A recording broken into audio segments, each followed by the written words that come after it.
Assalamualaikum warahmatullahi wabarakatuh. Apa kabar teman-teman?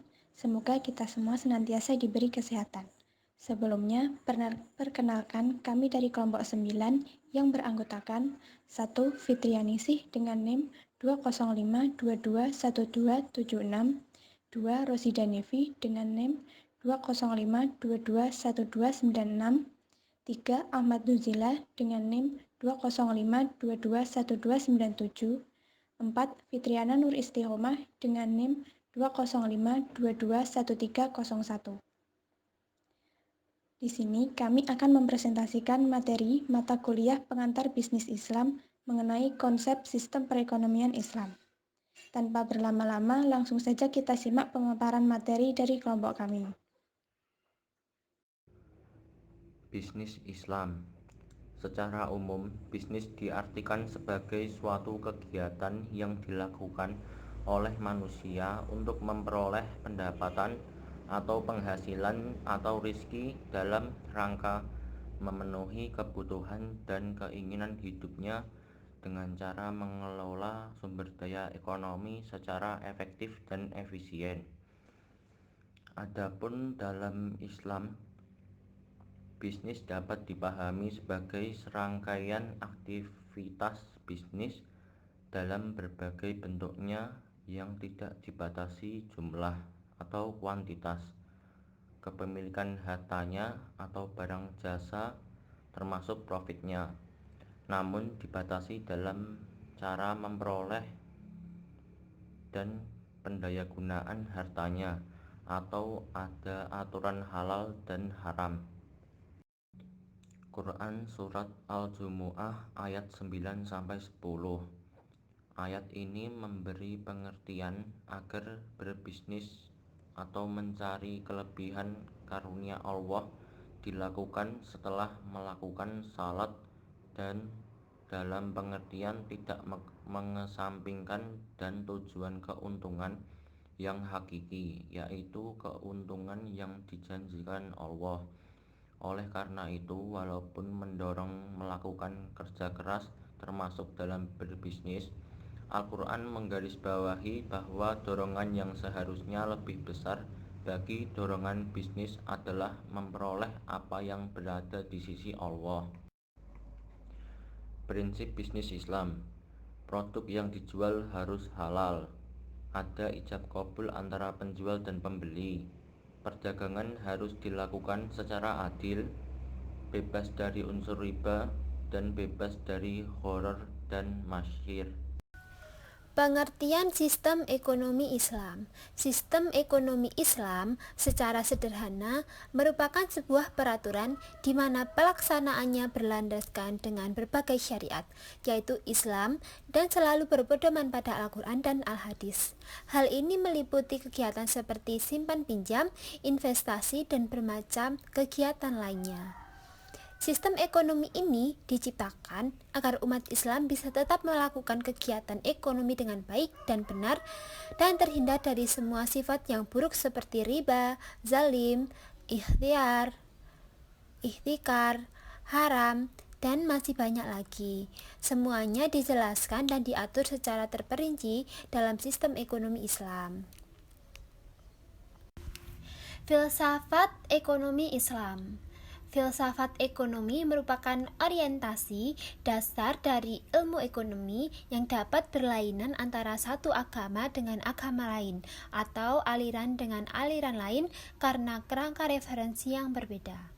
Misalnya, orang-orang yang menganut filsafat kapitalisme masih percaya akan adanya Tuhan, tetapi dalam keyakinannya Tuhan setelah menciptakan alam dan meletakkan hukum-hukumnya tidak lagi ikut campur dengan urusan alam, termasuk dalam urusan ekonomi manusia.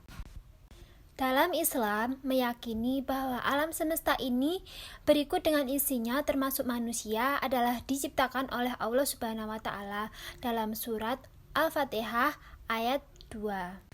Tuhan yang Maha Pencipta dan Maha Kuasa tersebut telah menunjuk manusia sebagai khalifahnya di muka bumi. Dalam surat Al-Baqarah ayat 30. Ini artinya manusia telah ditunjuk menjadi wakil dan manajer Tuhan di muka bumi. Oleh karena itu, manusia berkewajiban untuk berbuat, termasuk di dalam mengelola alam ini atau melakukan tindakan ekonomi sesuai dengan keinginan dan ketentuan yang telah ditetapkan oleh yang diwakilinya, dan melaporkan serta mempertanggungjawabkan segala perbuatannya tersebut kepada komisaris besar tersebut, yaitu Allah Subhanahu wa Ta'ala di hari kemudian. Dalam surat Al-Baqarah ayat 202. Untuk itu, sebagai khalifah, manusia harus tahu garis-garis besar dan pedoman yang telah dibuat dan ditetapkannya, yang terdapat dalam kitab suci dan sunnah Rasulnya. Dalam surat Al-Baqarah ayat 2. Nilai-nilai dasar sistem ekonomi Islam. Ada beberapa nilai dasar yang dapat diturunkan dari keyakinan dan pandangan filosofis. Ada 5, yaitu yang pertama, nilai dasar kepemilikan. Konsep kepemilikan dalam Islam tidak sama dengan konsep kepemilikan dalam paham liberalisme, seperti yang dikemukakan oleh John Locke. Bagi John Locke, setiap manusia adalah tuan serta penguasa penuh atas kepribadiannya, atas tubuhnya, atas tenaga kerja yang berasal dari tubuhnya. Ini berarti kepemilikan yang ada pada seseorang adalah bersifat absolut. Oleh karena itu, untuk apa dan bagaimana dia menggunakan hartanya sepenuhnya adalah tergantung pada dirinya. Yang kedua, ada nilai dasar kebebasan. Dalam ekonomi kapitalisme, individu diberi kebebasan yang seluas-luasnya untuk memanfaatkan atau tidak memanfaatkan harta yang dimilikinya. Juga untuk masuk dan tidak masuk ke dalam pasar, baik sebagai produsen, distributor, atau konsumen. Dalam bahasa yang lebih ekstrim, tidak ada bisa yang membatasi kebebasan seseorang individu kecuali dirinya sendiri. Ketiga, nilai dasar keadilan.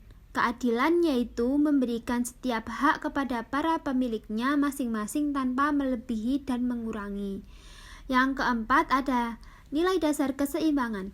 Sistem ekonomi kapitalisme lebih mementingkan individu dari masyarakat, sehingga orang merasakan harga diri dan eksistensinya. Orang diberi kesempatan untuk mengembangkan segala potensi dan kepribadiannya, akan tetapi pada umumnya individu tersebut terkena penyakit egoitis, materialitis, pragmatis, dan rakus untuk memiliki segala sesuatu.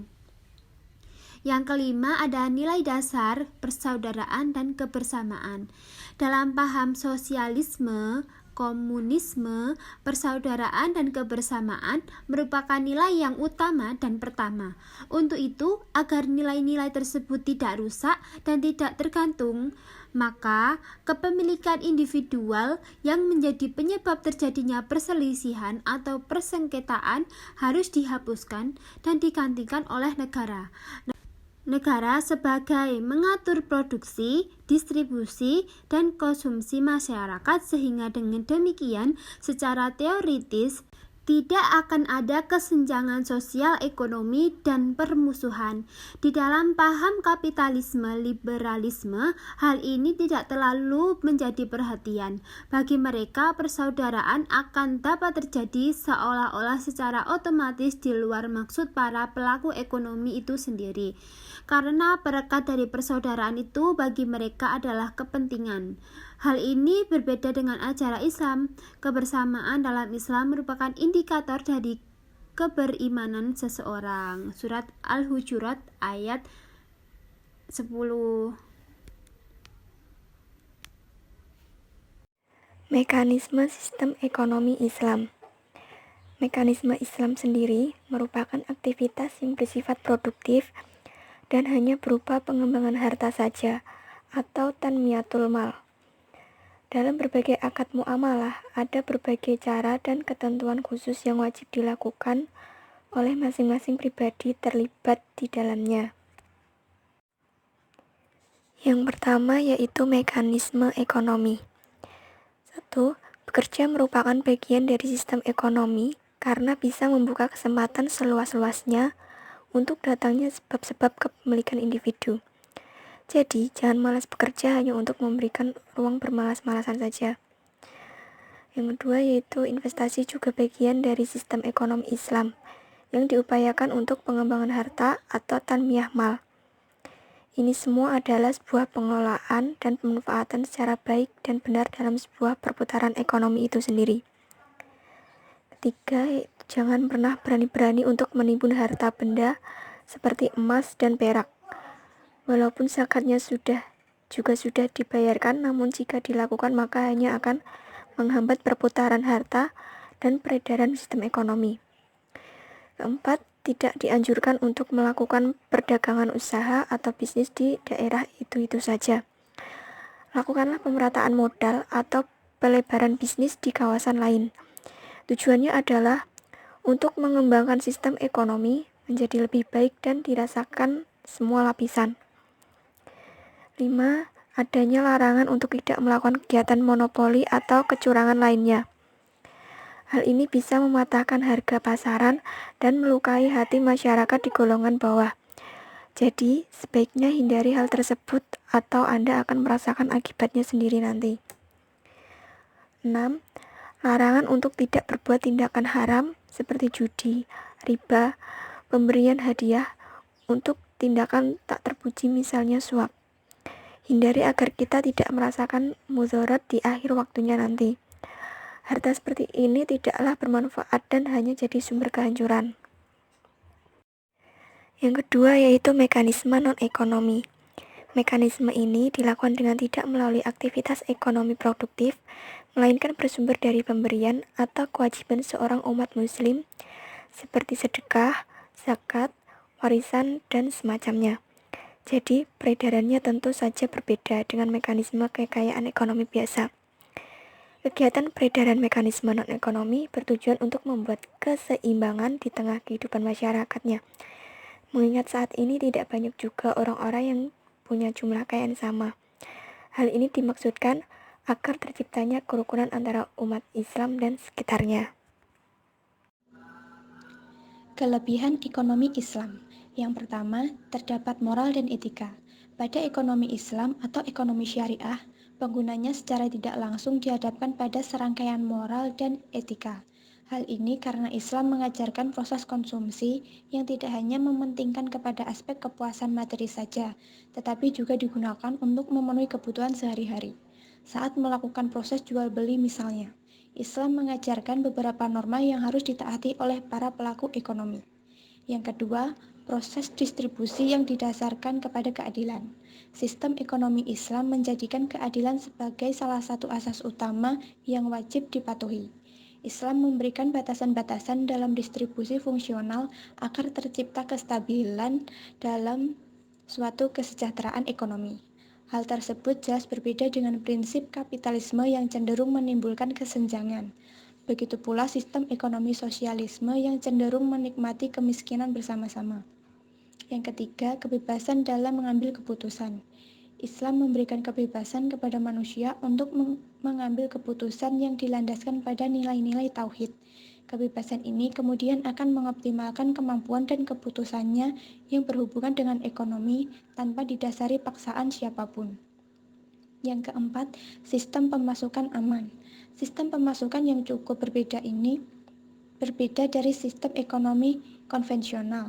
Pemasukan tersebut dilandaskan pada aktivitas yang menghasilkan laba dan modal.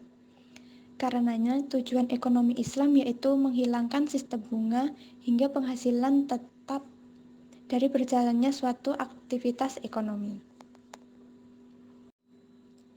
Demikian presentasi dari kelompok kami. Mohon maaf apabila terdapat kata yang kurang berkenan. Semoga apa yang disampaikan bisa bermanfaat untuk kita semua. Sekian, wassalamualaikum warahmatullahi wabarakatuh.